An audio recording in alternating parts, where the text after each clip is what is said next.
मोर client इतिश्री पंडा जे कि ब्रह्मगिरी अंचल झीटी निरीह झीटी तांको बापा जने पूजक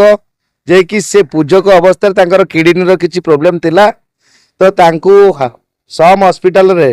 ट्रीटमेंट आगुरी करा जाउतिला किंतु गत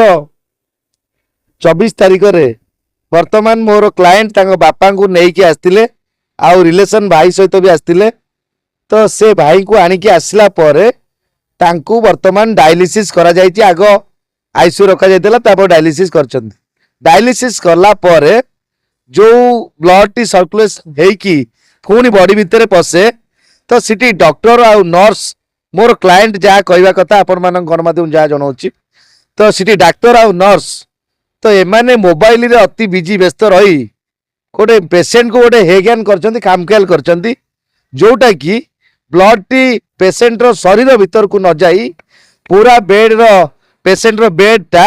पूरा रक्त भिजी जाइछि जेते सारा देह रे रक्त टा सब बेड रे जाइछि तो यहाँ को देखुतिला किए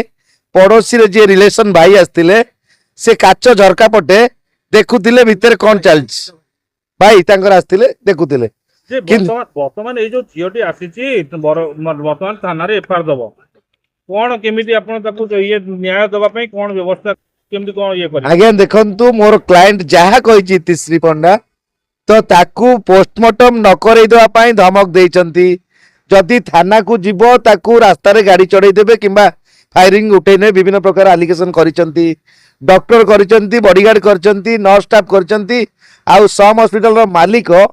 डॉक्टर को कही कि मैनेजर को कही कथा करिचंती बोली समान बोली कहिचंती तेनु मोर क्लाएंट जेते बळे जणे निरीह सरल तो से कौन कला ना तांकर बापा डेड बॉडी को आग शवदाह करने नहीं तेणु शवदाह पर एबे से मो पाखरे पहुंची सोशल मीडिया देखी तेणु मते फोन कांटेक्ट नंबर नहीं कि मते जोगाजोग करते तो वर्तमान एतलाटी आम सम हॉस्पिटल को स्पीड पोस्ट माध्यम दउछ कहीं ना जेहेतु बड़ बाबूंकर बड़ ना सम हॉस्पिटल ना रे दुनिया केलेंकारी दिन को दिन व्यापार लगी आउ निहाती गोटे मोर पेसेंट को डेड बॉडी टाकू आईसीयू भितर रखी पैसार लोभरे तांकू किछि दिन चपे दिया जाइछि किंतु ता भितर मध्य किछि डाक्टर तो से क्लाएंट को मोर क्लाएंट को कहिसंती जे तम बापा ऑलरेडी डेथ तेणु ये भाविला परे आउ किछि डाक्टर नाइ नाइ किछि जीवन अछि बोली एमती मध्य कहिसंती बर्तमान केस कहा को थाना को आपण लेटर कहउछंती ना कहा कहउछंती नहीं आमे सम हॉस्पिटल मालिकक नाम रे जो डॉक्टर ट्रीटमेंट करते तांको नाम रे जो बॉडीगार्ड आ बाउंसर आक्रमण करचंती तांको नाम रे आ जो नर्स माने सेठी कार्यरत थिले तांको नाम रे आमे एतलाटी वर्तमान लिखित आकार रे स्पीड पोस्ट करूछु भरतपुर थाना को जे कि जेतु झीटी को जति की जोरे थेटेन दिया जाइछि रास्ता रे जीवा समय रे जदि तार कोनोसी एक्सीडेंट हुए किंबा ता ऊपर कोनोसी आक्रमण हुए तो सेति पई झीटी को जीवा पई मध्य जीवन प्रति रिस्क अछि तेणु से रेलवे पोस्ट माने स्पीड पोस्ट रु तो भरतपुर थाना को पोस्ट करछंती आउ ता सहित तांको बापांकर शेष कृत्य सरला परे एतला कॉपी रिसीव करबा सहित आउ जहा इंक्वारी तदंत को पर्यंत पहुंची दोषी मान को घंटो घोड़िया जाउची कि छाड़ी दिया जाउची तो यह ऊपर मोर क्लाएंट आपण मान को तथ्य रखिवे किंतु जेहेतु मोर क्लाएंट को बापांकर वर्तमान जो 10 दिन समय चले डेथ पर सेटा चलीची से भांगी पड़िचंती आउ ता सहित तांकर मानसिक चिंता मध्य बढ़ी जाइची आउ से निश्चिंत रूपे समस्तक पाखरे तांकर प्रतिटी कथार उत्तर दे पारु नाहंती जहा मते घंटे 2 घंटा सुधा बसिकी गोटे गोटे गोटे गोटे पर जणैतिले तेणु गणमाध्यम रे कौनसी न्यूज कि कौनसी कथा बाहरिबा कौनसी असुविधा नहीं कहीं गणमाध्यम दुई पक्षर कथा देखई पारंती किंतु जो गणमाध्यम रे एई झियो निरीह झियोटी अभियोग करथिले कि तांकर वक्तव्य देइतिले तो सम हॉस्पिटल तरफरु तांको लीगल नोटिस करा जाइछि जे आज्ञा देखंतु छांचुणी कहूची चुली को जो छुंची को तो आज्ञा जदि तमे डेड बॉडी को पोस्टमार्टम करई थांतो ताले मोर क्लाएंट रो अभियोगटी सेठी जना पड़तांता जे मोर क्लाएंट कहवा कथा तार बापा केबे मला ता स्पष्ट होता କୋଉଥିପାଇଁ ମଲା ତାହା ମଧ୍ୟ ସ୍ପଷ୍ଟ ହେଇଥାନ୍ତା। କ'ଣ ତା ପୂର୍ବରୁ ହେଇଥିଲା, କ'ଣ ପ୍ରେସ୍କ୍ରିପସନ୍ ହେଇଥିଲା, କୋଉ ମେଡିସିନ ଖାଉଥିଲେ ତାହା ମଧ୍ୟ ଜଣା ପଡ଼ିଥାନ୍ତା। କିନ୍ତୁ ଏମାନେ ନିରୀହ ଗାଉଁଲି ବୋଲି ତାଙ୍କୁ ଧମକ ଦେଇ ତାଙ୍କୁ ବର୍ତ୍ତମାନ ତରତରିଆ ଭାବେ ତାଙ୍କୁ କିଛି ଟଙ୍କା ଯାଚିଛନ୍ତି ଯେ ଅତି ଶୀଘ୍ର ପୋଷ୍ଟମର୍ଟମ କରି ଡେଡ୍ ବଡିଟାକୁ ଶବଦାହ କରିସାରିଲା ପରେ ତମକୁ ଆମେ କିଛି କମ୍ପନସେସନ ଦବୁ ବୋଲି ଡାକ୍ତର ଟିମ୍ ମଧ୍ୟ କହିଛନ୍ତି। ତେଣୁ ତାଙ୍କ ଭିତରେ ତିକ୍ତତା ବହୁତ ସମୟ ହେଇଛି। ମୋର କ୍ଲାଏଣ୍ଟ ଝିଅଟିକୁ ମାଡ଼ ମାରିଛନ୍ତି, ତାଙ୍କ ଭାଇକୁ ମଧ୍ୟ ମୋବାଇଲର ଫଟୋ ଡିଲିଟ୍ କରିବା ପାଇଁ ଆକ୍ରମଣ କରିଛନ୍ତି। ତେଣୁ ଏହି ସବୁକୁ ନେଇ ଆମେ ଏତଲାଟି ଆଜି ସମ୍ ହସ୍ପିଟାଲ ନାମରେ ଭରତପୁର ଥାନାକୁ ବର୍ତ୍ତମାନ ସ୍ପିଡ ପୋଷ୍ଟ କରୁଅଛୁ। ତେଣୁ 2 ଦିନ ପରେ 24 ଆୱାର ପରେ ଆମ ସ୍ପିଡ ପୋଷ୍ଟର ପହଞ୍ଚିଲା ପରେ ଆମେ ଯୋଗାଯୋଗ କରିବୁ ପୋଲିସ ଷ୍ଟେସନ ସହିତ ସେ ଏତଲାଟି ପଞ୍ଜୀକରଣ କରିଛନ୍ତି କି ନ କରିଛନ୍ତି। ଆଉ ଯଦି ସ୍ପିଡ ପୋଷ୍ଟ ହେଲା ପରେ ପଞ୍ଜୀକରଣ ନ କରନ୍ତି ତାହେଲେ ହାଇକୋର୍ଟରେ ଆମେ ପୋଲିସ ନାଁରେ ଇନଆକ୍ସନ ଫାଇଲ କରିବୁ। କେସ୍ଟିକୁ ପଞ୍ଜୀକରଣ କରି